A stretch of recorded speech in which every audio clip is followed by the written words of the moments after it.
vamos a dar ingreso al resto de los compañeros.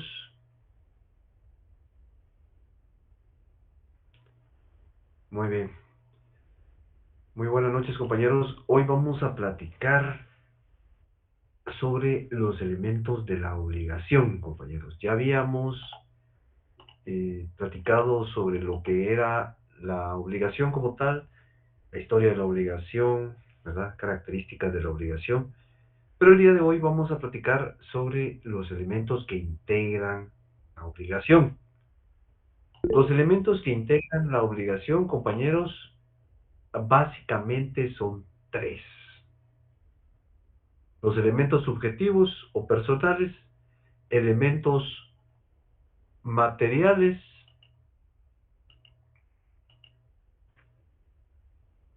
u objetivos y elementos formales o vínculo jurídico. Esos son los tres elementos que integran la obligación.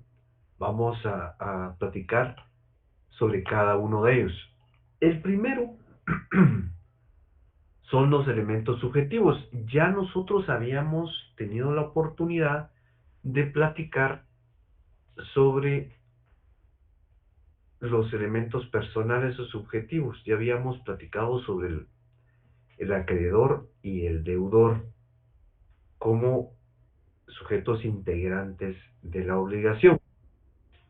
Pero fíjense, compañeros, que básicamente esa, ellos integran la obligación clásica, la obligación típica, ¿verdad? La que solo tiene un acreedor y un deudor.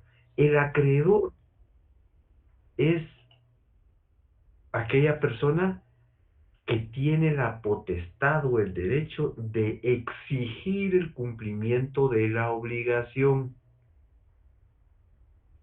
Ahora, el deudor es aquella persona que tiene la obligación o el compromiso de cumplir con la obligación o con el deber jurídico al cual se comprometió. Les ponía yo el ejemplo en la clase pasada de una persona que solicita un préstamo al banco, ¿verdad? El banco va a ser el acreedor, es la persona jurídica, la persona colectiva, y yo que estoy solicitando el préstamo voy a ser el deudor, quien está obligado a cumplir con la obligación. El banco tiene el derecho de exigirme el cumplimiento de la obligación. Fíjense que el hecho de que exista un acreedor y un deudor no quiere decir que eso sea solamente el universo de la obligación. Las obligaciones básicas, las obligaciones típicas están conformadas por un acreedor y un deudor. Pero puede existir tantos acreedores como así sea. Y pueden existir tantos deudores como se considere. Entonces, puede ser que en una misma obligación haya varios acreedores y haya varios deudores.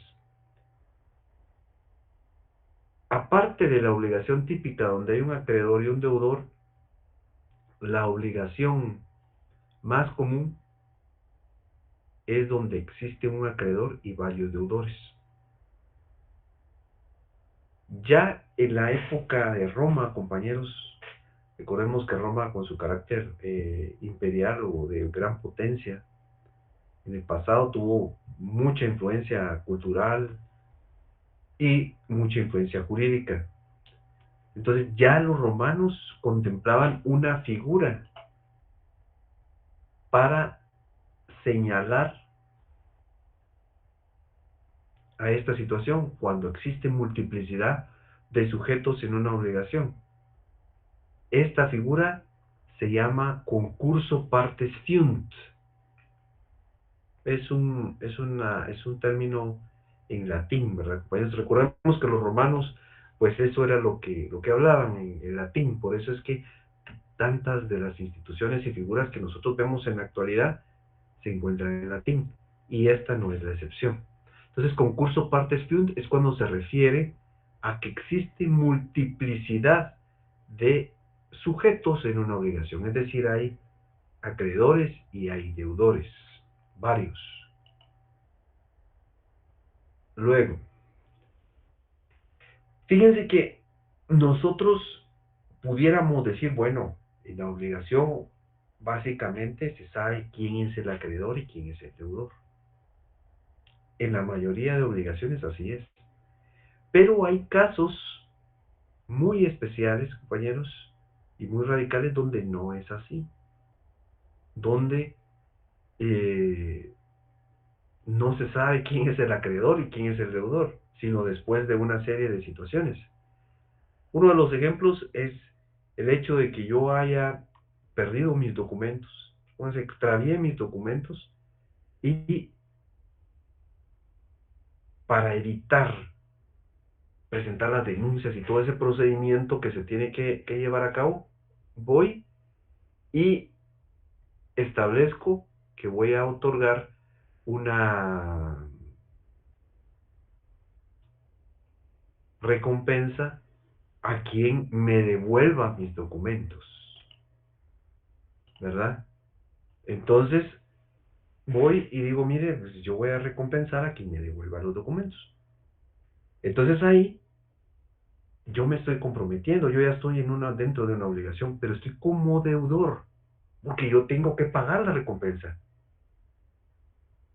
Entonces el acreedor, que es el que me va a cobrar a mí, no sé quién es, sino aparecerá en el momento en que lleve los documentos que yo extravié, entonces yo ya le pagaré.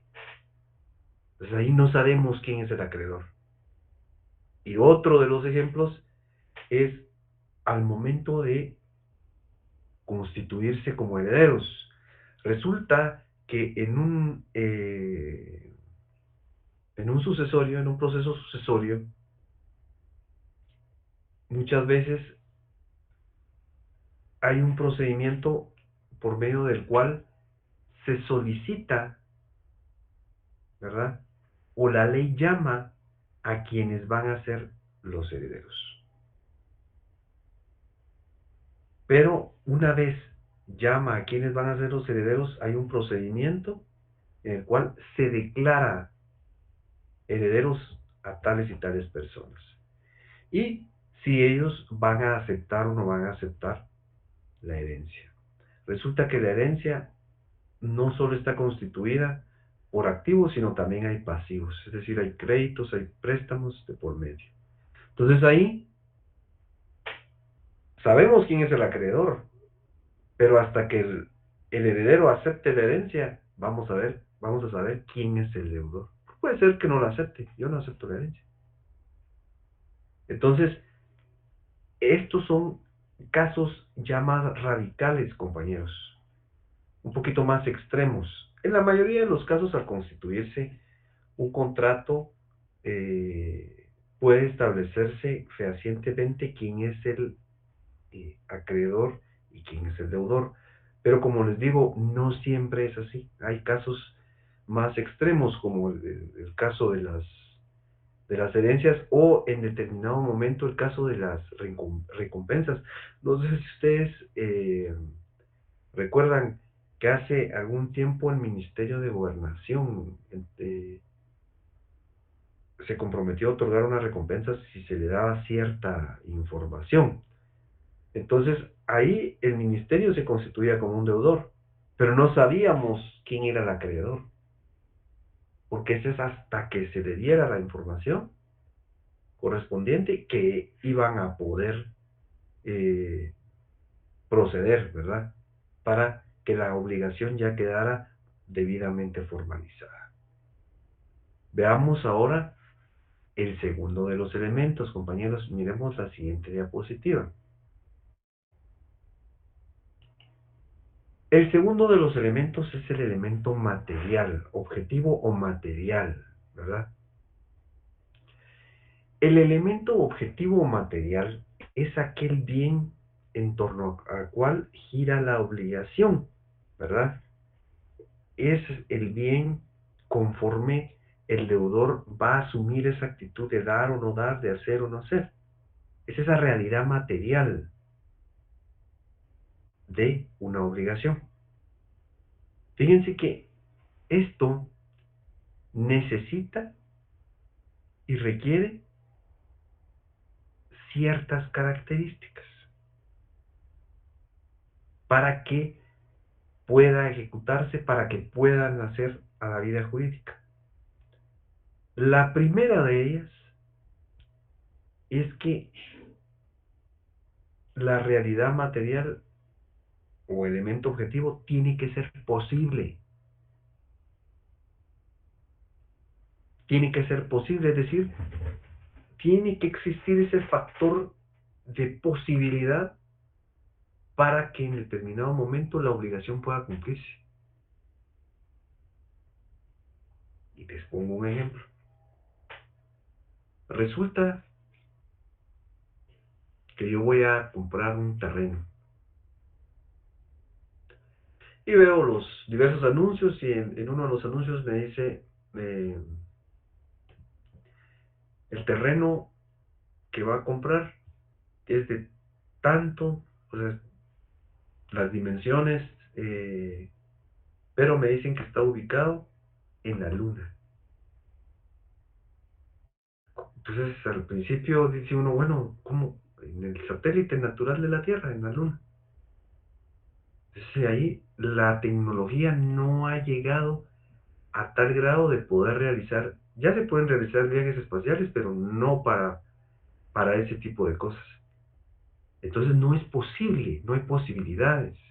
Fíjense que en un inicio, lo que me parecía interesante a mí de este ejemplo, es que en un inicio yo lo ponía como un ejemplo extremo.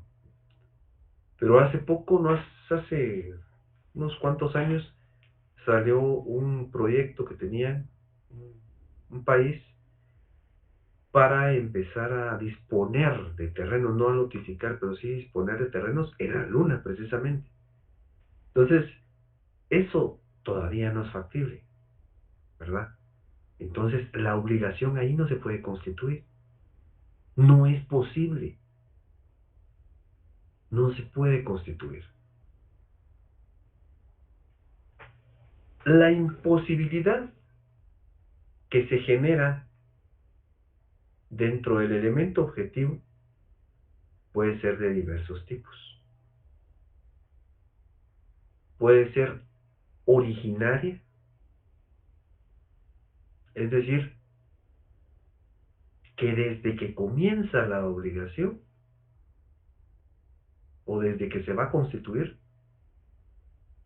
hay una imposibilidad. No se puede, como el caso el caso de los terrenos en la luna. Desde que me lo están ofreciendo, no se puede. No hay posibilidades. A ver, el compañero David Tull levantó la mano. Buenas noches, licenciado. Una Buenas. pregunta. ¿Qué Sí. pasa con un terreno, verdad? El cual puede que mi papá esté comprando, ¿ok? Ujú. Sin embargo, él está pagando poco a poco, ¿verdad? Sí. Resulta de que faltando 5 pagos, mi papá fallece. Ujú. Entonces, eh, ¿cómo quedaría yo ahí? ¿Quedaría como heredero o quedaría como deudor todavía? Mire, fíjese que ahí hay varias circunstancias que se tienen que considerar. La primera de ellas es que si el terreno ya está a nombre de su papá, probablemente lo que tenga constituido sea un gravamen, es decir, esté hipotecado, porque está sirviendo de garantía para cumplir con el pago el pago que hay que hacer del mismo bien. Generalmente los bienes inmuebles se solicita un crédito, el banco le paga al vendedor y uno se queda pagando al banco. Entonces, si le quedan 5 o más mensualidades que pagar, lo que tendrá que establecer es si no hay un seguro dentro de la obligación, que a la muerte del deudor se pague automáticamente la deuda. El seguro entre y lo pague. Esa puede ser una de las vías. La otra es que sí lo van a declarar heredero, pero es posible que la deuda subsista y pues y tenga que constituirse como deudor también. Depende de las condiciones que estén establecidas dentro del contrato por medio del cual su papá adquirió el terreno y el crédito. Gracias, licenciado. A la orden, compañero. Entonces, como les comentaba, eh, está la imposibilidad originaria, que es desde un inicio. Al momento de constituir la obligación, ahí ya se constituye la imposibilidad, ¿verdad? No, no se puede realizar la obligación. Pero puede ser que una vez iniciada la obligación sobrevenga algo, alguna situación complicada que deje sin efecto esta obligación, que ya no sea posible. Entonces a eso se le denomina imposibilidad sobrevenida. Es cuando ya la obligación ha sido constituida. Por ejemplo, yo tengo un terreno y resulta que el terreno está a la par de un río y resulta que hay una crecida y el río se lleva la mitad del terreno o se lleva la totalidad del terreno. Entonces ahí se modifica, ahí hay imposibilidad, porque ya la obligación no va a ser igual, ya no se puede constituir como se constituyó en un inicio, bajo las mismas condiciones, porque el bien, la realidad material de la obligación cambió, se vio afectada. Imagínense que desaparezca totalmente el terreno. Entonces ya no es posible la posibilidad, esa característica esencial se pierde. Otra situación. Nosotros vivimos en un país que se ve afectado muchas veces por situaciones naturales, ¿verdad? Situaciones climatológicas. Si no vean lo que pasó hace unos días, esos calores tan fuertes que estaban haciendo y de repente ese cambio tan brusco, ahora hay mucho frío. Entonces, eso puede afectar, por ejemplo, las cosechas. Y recordemos que las cosechas en determinado momento pueden ser objeto de obligaciones. ¿Ah? Pues voy a entregar tantos productos de tal vegetal o alguna cuestión así. Entonces, la imposibilidad natural es cuando por motivos de la naturaleza se ve truncada la obligación, ¿verdad? Se ve afectada.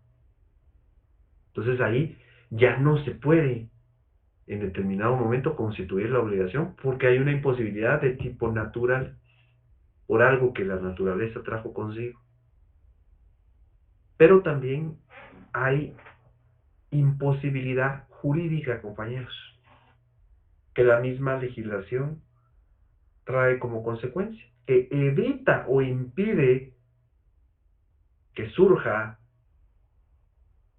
la obligación. Les pongo un ejemplo.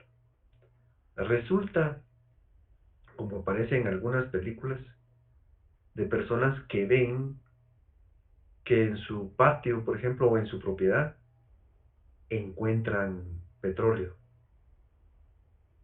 y disponen de él y se vuelven millonarios. Pero en este caso, aquí lo que se encuentra en el subsuelo, compañeros, lo que está en el subsuelo pertenece al Estado, de conformidad con la ley de hidrocarburos. Entonces, yo no puedo disponer de ese petróleo, ¿verdad? Tendría que tramitar una licencia. Entonces, para poder comercializar y constituir obligaciones en relación a la disposición del mineral que yo encuentre en mi patio. Entonces no puedo. Hay una imposibilidad jurídica ahí, porque la misma ley me impide a mí disponer de esos materiales, de ese mineral. Entonces, esa imposibilidad debemos de tenerla en consideración.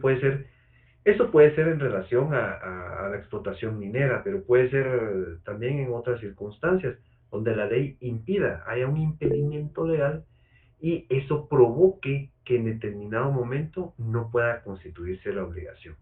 A ver, el compañero Daniel Humberto Mendoza. Sí, licenciado, buenas noches. Fíjese que yo recuerdo que hace algunos años Ujú, hab- eh, había una construcción de unos residenciales y ya realmente iban bastante avanzados, pero empezaron como una nueva etapa del residencial y ujú, encontraron un sitio arqueológico ahí, hay ruinas ahí, vestigios, ujú. entonces paralizaron la construcción, ¿verdad? Hasta la fecha no sé en qué pararía ese residencial, pero sí me llamó la atención porque hubieron personas que ya tenían su casa comprada y que estaba cerca de ahí, entonces ya no les entregaron las casas. En este caso, ¿qué pasaría cuando se encuentra un sitio arqueológico en alguna propiedad? Fíjese que con lo de los sitios arqueológicos es algo también bien especial, porque sí hay legislación al respecto. Si ustedes se dan cuenta, por ejemplo, en esta área de Miraflores, todo ese Caminar con sector, Caminar Cuyú, todo eso está lleno de sitios arqueológicos e incluso el centro comercial Miraflores tiene una parte donde tiene una especie de museo y hay montículos. Pueden existir varias situaciones. Ahí le dieron una salida, porque por ejemplo se constituyó un museo y una obligación de tener parte de la situación arqueológica ahí. Pero en otros casos no se puede. Por ejemplo, lo que usted me estaba comentando del, de la lotificación, ahí realmente habría que establecer qué va a suceder con las personas que ya habían comprado. Fíjense que muchas veces las notificadoras se apoyan en seguros, como lo había comentado con anterioridad, y puede ser que haya un seguro que cubra esta situación, pero si el sitio se ajusta en determinado momento a situaciones o hay situaciones, arqueológicas en las cuales hay un impedimento concreto, entonces ya no se podría seguir con la construcción. Las ventas se verían entorpecidas y tendrían que devolver el dinero, siendo en el caso más extremo. Pero habría que ver en qué forma afectan o afectaron el sitio arqueológico para ver qué salida se le puede dar. Porque hay algunos lugares en los cuales sí se ha podido y en otros no. No sé si respondo a su pregunta, compañero. Sí, licenciado, gracias. Sí, realmente se tendría que ver qué tipo de construcción y todo, ¿verdad? Lo que usted comenta. Exactamente. Muchas gracias, licenciado. A la orden, compañero. A ver, el compañero Eric Giovanni Medrano.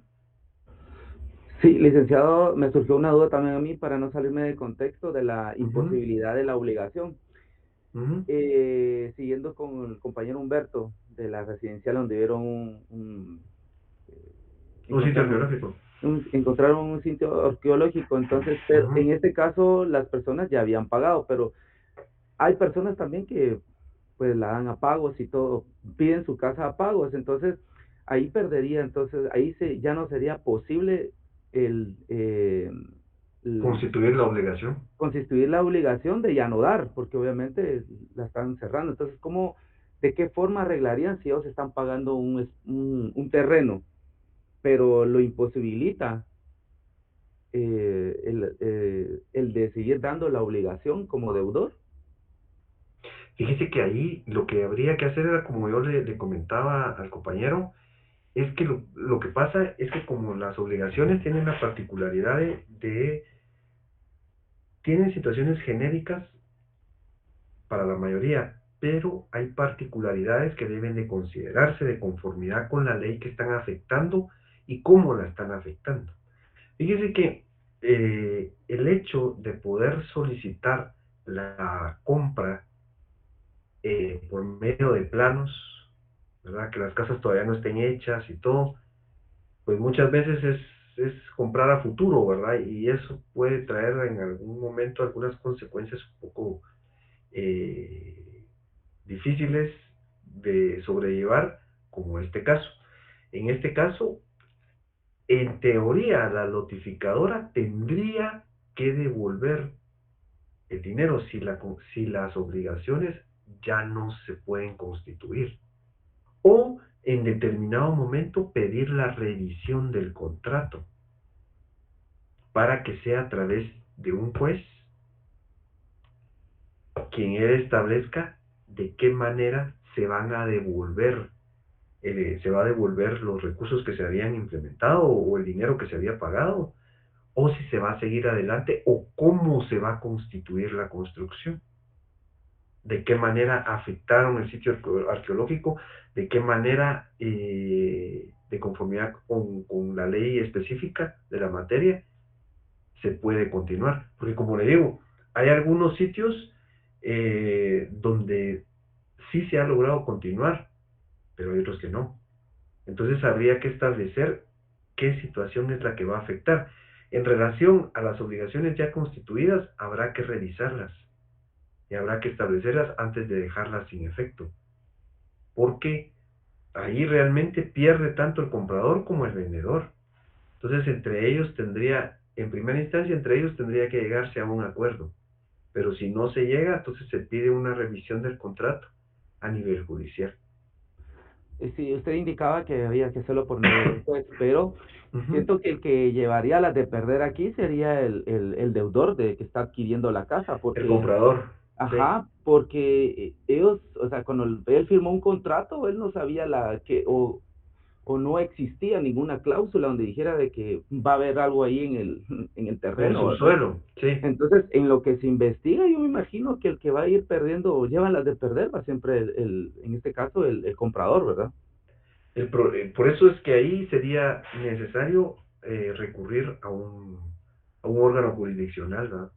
Para que sea a través de un proceso judicial. El problema del proceso judicial es que lleva tiempo y dinero, ¿verdad? Para poder devolver. Generalmente las compras en planos se han visto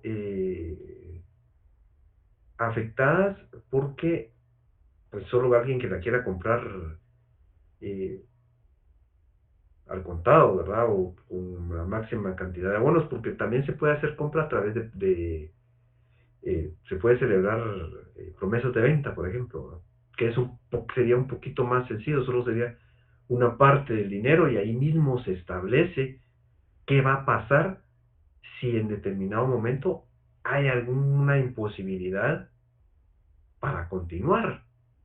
Incluso en algunos contratos lo incluyen, ¿verdad? Como un factor condicionante, como una condición a futuro, que las condiciones son hechos inciertos que en un futuro deben de comprobarse o no. Entonces, probablemente se pueda constituir en algún momento, tal vez no con esas palabras, ¿verdad? Si se encuentra en el subsuelo o alguna cuestión así, pero sí pueden incluir situaciones en las cuales la obligación se ve imposibilitada. Entonces, creo que ahí tiene que ver mucho el caso específico. Muchas gracias, licenciado. A la orden, compañero.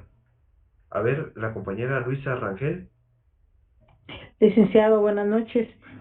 Buenas noches, Fíjese que compañera. lo mío, lo mío es completamente diferente, pero a la vez también hay una obligación ahí. Fíjese que yo estoy actualmente en un problema que Ujú. ya no hubiera sido problema, pero a la vez despertó. En el pasado nosotros tuvimos una deuda con Bancafé. Ujú. Entonces ellos hicieron un proyecto que se llamaba Cuchucasas. Entonces estaba bien claro que usted tenía que ir a pagar y a pagar y a pagar, pero en eso el banco desaparece. Desaparece y desapareció con dinero, incluso desapareció con un montón de anomalías y ahí se viene a caer en mora. Pero aún así con la mora uno sigue donde, porque esa cartera comenzó que para el Banco Reformador, para que el Agromercantil, que para Ban Rural, que para Sí, todos lados, y uno iba a pagar y a pagar. Pero en un momentito en que uno miraba, yo dije, de 5 años para acá, dije yo, o me quitan la mora y me la dejan aparte para estar pagando la mora, o me dejan el capital, pero no puedo seguir pagando y no me baja el capital y solamente estoy entreteniendo la deuda. Resulta que 5 años después, ahora sí aparecen, porque si usted mira que una propiedad tiene 2, 3 meses que no están pagando, pues entonces localizar al propietario y entonces recogérsela si no está en posibilidad de pagarla. Pero sí. mi capricho fue de que no me abonaban a capital y no bajaba la deuda. Entonces ahora aparece una oficina de cobranza y ese proyecto de 250 casas, de todos unos ya murieron, a otros no les interesa seguirse endeudando, los otros se desencantaron, solo quedaron 6 en la lucha. Y por esos 6, como no tiene fuerza el proyecto de que quieran rescatar todo el dinero, resulta que ahora las oficinas de cobranza le dicen a uno, para ahorita fin de mes de enero, o paga o la desalojamos. Entonces viene usted y dice, bueno, ahí hay dinero ya invertido, hay sueños, hay material, yo construí, me hicieron pagar un seguro, ahí sí que como dicen cuando hay, se hundió el terreno, algo pasó, hay algo catastrófico. Entonces un seguro de líneas aledañas le llama. Y resulta que ahora que usted dice quiero plazo para juntar el dinero, pues porque eso no lo tengo en la mano. Ujú. Porque tampoco uno dice esta deuda va a desaparecer o que el Código de Comercio hay una parte que dice que hay deudas que prescriben, pero uno no busca eso, uno lo que busca es tiempo para lograr pagar esa deuda.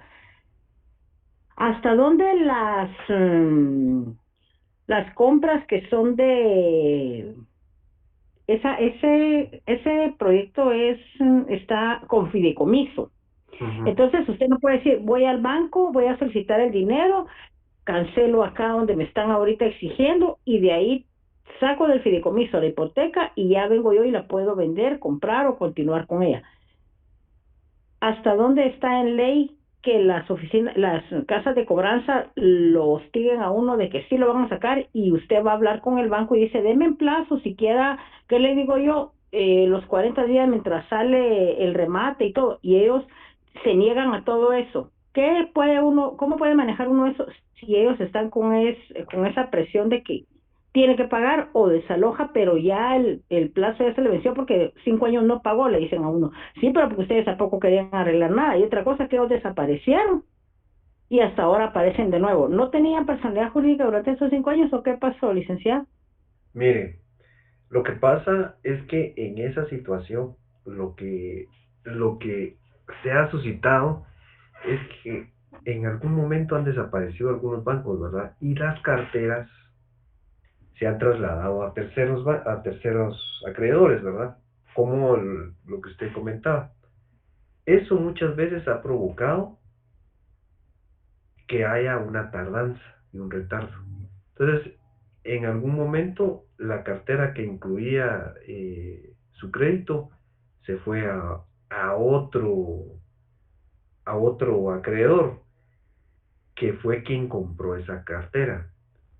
Lo que sucede aquí es que esa forma de hostigar que tienen ellos tiene que estar fundamentada, ¿ya? Eso no debería de ser permitido, pero lo que pasa es que a usted le ha llegado alguna notificación sobre un proceso, un sumario de desahucio.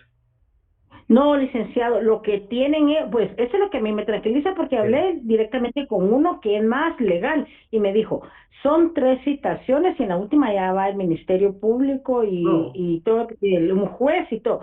La cuestión es que yo lo que quiero es que a mí no me van a dar la cantidad que necesito y es mínima, licenciado, o sea, hasta ellos mismos dicen, usted lo que tiene que pedirle hacer, más sería injusto. usted lo que tiene que hacer es tratar de llegar a un acuerdo con ellos.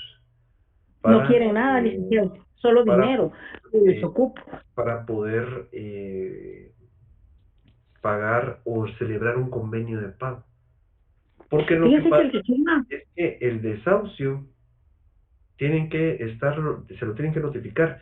Lo que estamos viendo aquí es la parte sustantiva del derecho civil. Aparte está la parte adjetiva, que es el proceso, son los procesos de conocimiento, procesos de ejecución, donde está incluido el sumario de desahucio. Entonces, tiene que haber un procedimiento jurídico legal donde ordenen que usted desocupe su casa, ¿verdad? Donde exista el desahucio. Pero solo así es como una intimidación. Entonces lo que licenciado, tiene, pero ¿a dónde se va eso? Porque dicen que eso es más que todo en civil, porque yo fui a mediación, fui a a la superintendencia, fui al Banco de ujú, Guatemala, pero de ellos dice que como es fideicomiso, dice que pueden poner lo que quieran, ahí es como una trampa, no, la que ellos van poniendo ahí y uno a ciegas firma.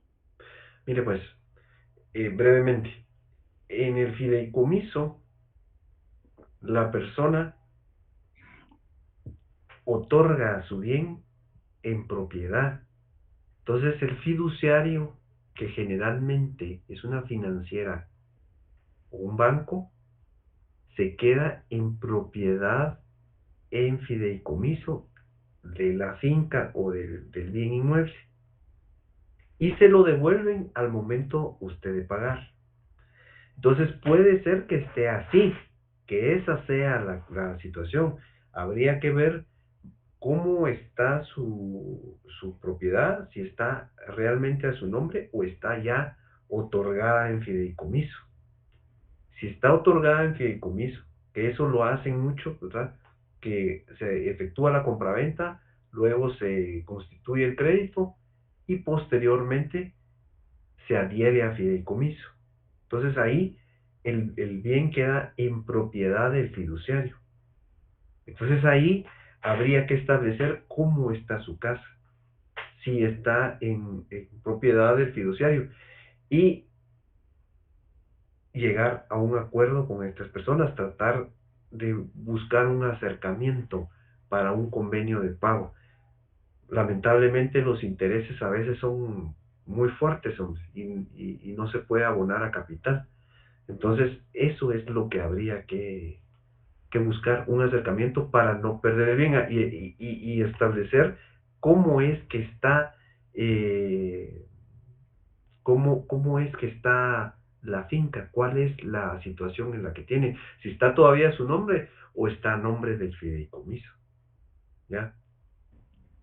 Sí, ese está a nombre del fideicomiso, licenciado, pero la deuda o sea, si ya no la tuviera, no me estuvieran cobrando, pero gracias a Dios, mire que en medio de tanta injusticia, porque se duplicó el valor y todavía es como que yo voy a volver a pagar que me están dando de nuevo el crédito. Pero yo vaya, yo digo, yo, porque como le digo, yo lo que no es porque uno se aferre a lo material porque todo se queda, pero ya la familia se la pasa llevando uno. El punto aquí es que yo ya tuve acercamiento. Yo pedí que me Ujú. dieran plazo para reunir el dinero. En ningún lado le dan a uno la cantidad. Uno tiene que irse moviendo. Bendito sea Dios, pues en eso estoy ahorita.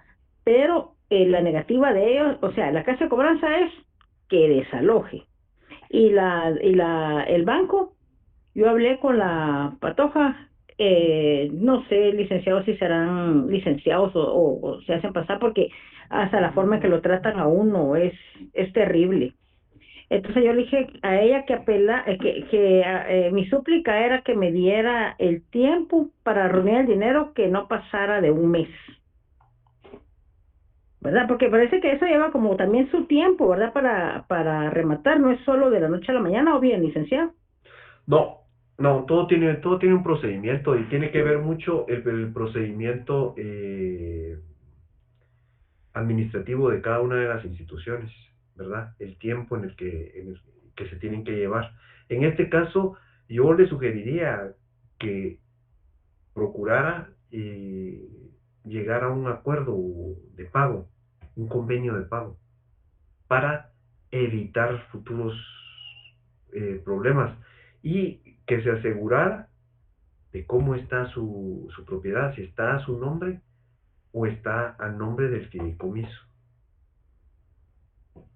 Pero aún Pero así, licenciado, y al cancelar, ¿qué pasa? Si ya no está mi nombre, pero dicen ellos que me hacen una nota donde me dan la cuenta, yo cancelo, ahí mismo me liberan la hipoteca, me voy al registro de la propiedad con mi notario, ahí ya me trasladan el inmueble a mi nombre y tengo que esperar de 1 mes a 2 meses para que ya la pueda yo decidir si la vendo o la hipoteco o me quedo con ella. no, usted lo que tiene que hacer ahí es, al momento de pagar, lo que van a hacer es que primero van a otorgar una devolución del patrimonio fideicometido. Entonces, para que el patrimonio, es decir, su casa, pase a su nombre. ¿Ya? Y también Entonces van ahí a estamos bien, otorgar, licenciado. y también van a otorgar la carta de pago para cancelar la hipoteca que tiene con Ah, el bueno. banco. O sea, ahí ya no vuelvo a caer en la estafa, licenciado, ni tampoco, como le digo, yo no estoy anuente a pagar. Yo al contrario, yo lo que necesito es que por lo menos me den 1 mes de plazo. No he recibido carta de desalojo, sino que es la oficina de cobranza la que me ponen día y noche. Mire, ya desocupó y así me tienen. Sí, no, no, no, ahí tiene que hablar con ellos para que se pueda llegar a un acuerdo, ¿no? Porque es que así no es el asunto. Lo que pasa es que la están hostigando para que pague, ¿no? Muchas gracias, licenciado. Disculpen, compañeros, si salí el tema, pero la verdad es que uno no encuentra una luz donde pasan este tipo de situaciones y uno no sabe a dónde acudir para que le asesoren, ¿verdad? No, sí tiene razón. Mire, lo que pasa es que ese es un procedimiento realmente muy complicado y un poco alambricado, ¿verdad? Eso, porque eso lo hacen también en algunos casos con las tarjetas de crédito. Solicitan de alguna manera un poco conveniente a veces el pago. Pero lo correspondiente ahí es acercarse y tratar de llevar a un acuerdo, a un pago, ¿verdad? Bien establecido para evitar que pase esto, hombre, porque lo que pasa es que, como le digo, es algo a veces un poco, no, es molesto, ¿verdad? Que estén Ujú. requiriendo el pago de esa manera, ¿verdad? Que mire que, Licenciado, ¿verdad? usted me viera, a mí me descontroló, yo ya no generé 17 días de dejar de trabajar y andar buscando dónde se me abren puertas. Yo dejé mi estudio, ahorita primera clase con usted, en el nombre de Dios no me va a perjudicar esto, pero miren, no solamente era la preocupación mía, ver a mis hijas completamente mal, y ahorita gracias a Dios ya no están pequeñas, ya ahorita comenzamos a organizarnos mejor, ya la economía cambia. Entonces, en el nombre de Dios, yo pienso que esto, como dicen a mi hija, es que no es solo de Dios, pero también en el nombre de Dios, le digo yo, que vamos a salir libradas de este problema aquí, o flotamos todas o nos hundimos todas, Sí, ¿verdad? mire, Y lo de las ahorita, tarjetas de crédito es más sencillo, licenciado, porque eso van a mediación y créamelo que sí les apoyan. Cuando se están cobrando unas elevadas cantidades de intereses en mediación, sí los apoyan, les quitan los intereses y llegan a un acuerdo. Pero en hipotecas no es fácil conseguir ayuda, peor con un fideicomiso. Y peor Bancafé que ya ni existe. sí, exactamente, como eso, esa cartera pasó a otro banco, ¿verdad? Pero tal vez si busca el acercamiento, tal vez las cosas pueden mejorar, ¿verdad? Y tratar de, de tratar de llegar a un acuerdo, ¿verdad? Muchas gracias, licenciado. Le agradezco que me haya orientado y les agradezco la paciencia a mis compañeros también. A la orden, Gracias. compañera, ¿oye? Muy bien, compañeros, entonces continuamos con lo de la imposibilidad. Nos habíamos quedado con la imposibilidad total y parcial. La imposibilidad total es cuando la obligación no puede cumplirse nunca. Y parcial es cuando la obligación se ve afectada en parte nada más, ¿verdad? Solo se puede cumplir una parte. Entonces, veamos la siguiente diapositiva. Ahora ya vimos que el elemento material puede ser posible, tiene que ser posible. Y ya vimos los tipos de imposibilidad que hay, ¿verdad? La imposibilidad originaria, la imposibilidad sobrevenida, la natural, jurídica, total y parcial. Esas son las clases de imposibilidad. Ahora, ¿cuál otra característica debe de reunir el elemento material? Debe ser lícito, compañeros. Debe encontrarse dentro de lo que la ley establece, ¿verdad? Debe ser legal. Entonces, ¿esto qué quiere decir? ¿Qué quiere decir que sea lícito? Supongamos que hay una venta de algún estupefaciente prohibido por la ley.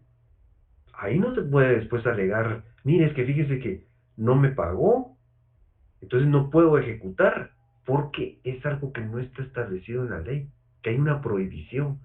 Entonces debe ser legal, debe ser lícito, ¿verdad? Y debe ser determinada. ¿Qué quiere decir que sea determinada? Tiene que establecerse concretamente cuál es la situación en relación al bien, o cuál va a ser el bien exactamente. Les pongo un ejemplo para que esto quede un poco más claro. Resulta que yo me dirijo hacia una venta de electrodomésticos, porque quiero comprar una televisión con acceso a internet, de estas televisiones que están ahora, que tienen muchas aplicaciones. Entonces llego a la tienda de electrodomésticos y digo, mire, ¿cuál es la televisión que usted quiere? Fíjese que no estoy seguro, no sé. Entonces ahí no he determinado cuál es el bien. Entonces no se puede constituir la obligación. Tiene que estar determinado, tiene que ser posible y tiene que estar contenido dentro de lo que la ley establece. Entonces tiene que ser posible, lícito y determinado. Hay una cuarta característica que algunos autores no reconocen, otros sí. Y creo que es conveniente mencionarla, porque derivado de que el derecho civil es pecuniario, compañeros, el derecho civil es pecuniario, es decir, todo tiene que reponerse en dinero, daños y perjuicios, ¿verdad? Hay que reparar el daño con dinero. Entonces, todo es en dinero. Entonces, el bien objeto de la obligación, esa realidad material, debe ser apreciable en dinero, ¿verdad? Debe ser apreciable en dinero, por ende debe ser sujeto a una compraventa. Entonces, tiene que ser apreciable en dinero.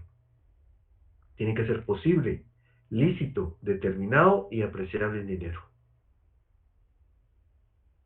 Y el último de los elementos, ya abordamos los elementos subjetivos o personales, el elemento objetivo o material, y por último, el elemento formal o vínculo jurídico. ¿Por qué se le denomina vínculo jurídico, compañeros? Se le denomina vínculo jurídico porque son la serie de características o requisitos que la ley establece para poder formalizar una obligación, para poderla constituir. ¿Qué quiere decir esto? La ley pide ciertas formalidades. Supongamos voy a realizar una compraventa. Entonces, ese contrato donde se está constituyendo la obligación de entregar el bien o de pagar el dinero, el del precio, debe ser constituido en escritura pública, porque debe ser inscrito en el registro correspondiente. No todas las obligaciones deben de ser constituidas en escritura pública, pero en este caso, esa formalidad sí la requiere la ley. Entonces, por eso se le llama vínculo jurídico, porque es la forma que va a tener la obligación, la forma que la ley establece que la obligación debe de tener, como el caso de la compraventa. Debe ir en escritura pública, deben de pagarse impuestos respectivos. Entonces, toda esa situación debe estar contenida dentro de la formalidad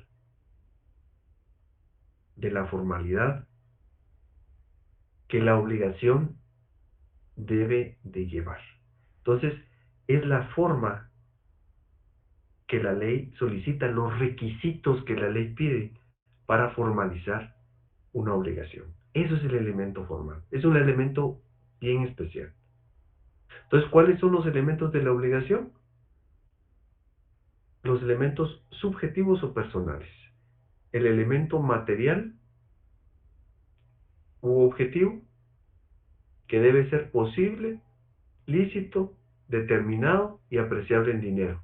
Y puede haber imposibilidad originaria, sobrevenida, natural, jurídica, total o parcial. ¿Tienen alguna duda, compañeros? ¿Alguna inquietud de esta situación? ¿Alguna observación? Todo bien, licenciado, gracias. Muy bien, compañeros. Muy Muy bien, bien, compañeros. Entonces, hasta aquí dejaría yo la clase del día de hoy. Entonces, nos veríamos el próximo martes, ya en la clase presencial, compañeros. Que pasen ustedes una feliz noche, compañeros. Que Dios los bendiga. Entonces, nos vemos el miércoles.